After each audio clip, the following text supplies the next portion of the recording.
Hello guys, स्वागत है आप सबका हमारे यूट्यूब चैनल मैकेनिकल कास्ट में। आज हम बनाने जा रहे हैं एक रोटेटिंग मशीन और इसको कैसे बनाते हैं इसकी पूरी डिटेल वीडियो में है, तो वीडियो में लास्ट तक बने रहें।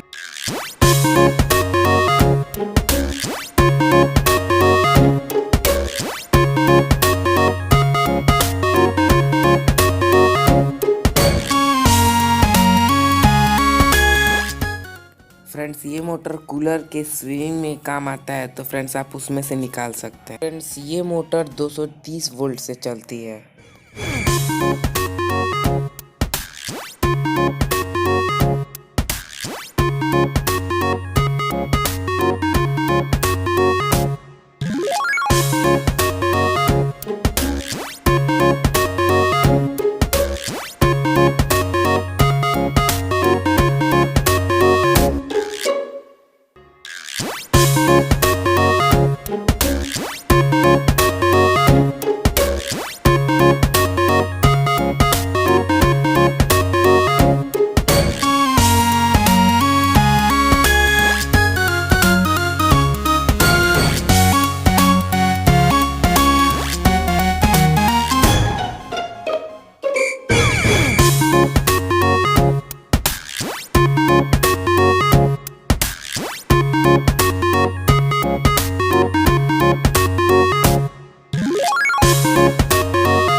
फ्रेंड्स, अगर ये वीडियो आपको अच्छा लगा है तो इस वीडियो को लाइक कीजिए और हमारे चैनल को सब्सक्राइब कीजिए। And thanks for watching this video.